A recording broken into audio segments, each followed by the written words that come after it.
ব্রাইডকে বর কেন খাইয়ে দিচ্ছে? হ্যাঁ হ্যাঁ, দাঁড়াও বলছি।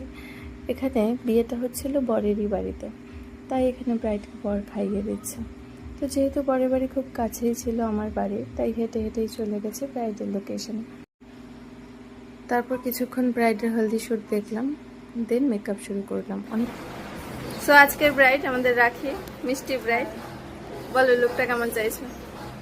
একদম সিম্পলের মধ্যে, কলকাতা একদম সিম্পল, এটা তো বলছি। আর আরো সব তোমার মতো, মানে তুমি যেভাবে ভালো লাগে ওইভাবে সাজিয়ে দিও। তো দেখতেই পেলে ব্রাইডের কোনো রকম কিছু ডিমান্ড নেই, আর ও দেখতে এমনিতেও সিম্পলি ভীষণ সুন্দর। তো ওকে আমি আমার মতো করেই সাজাচ্ছিলাম, যেভাবে ও বলেছিল ওর কথাটা মাথায় রেখে, যে সিম্পলের মধ্যে। আর হ্যাঁ, কলকাতা ও বলে দিয়েছিল প্রথম থেকে যে 3 ডটস করবে, যেন খুব বেশি হাইলাইট না হয় সেরকম। তো ওর কথা মতনই সবটা মেকআপ করেছি। আর এখানে ওর আই মেকআপ হচ্ছে, তোমরা দেখে জানিও আই মেকআপটা কেমন লাগছে। খুব সিম্পল স্যাটেলের মধ্যে কাজল দিয়ে একটা সাবেকি লুক করার চেষ্টা করেছে। আর ওর তো চোখটা ভীষণ সুন্দর লেগেছে, ও তো খুব স্যাটিসফাইড ছিল। তো তোমরাও জানিও তোমাদের কেমন লাগলো মেকআপটা।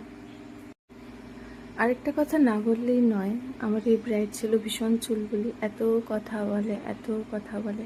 খুব ভালো লাগে ওর সঙ্গে থাকতে, কেউ বোরিং হবে না এটা তো শিওর। কথাও বলতেই থাকে ননস্টপ।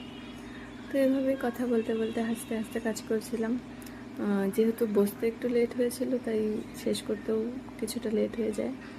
তো তোমরা এখানে আবারও বলছি, তোমরা জানিও কেমন লাগলো তোমাদের আমার কাজ, কেমন লাগে।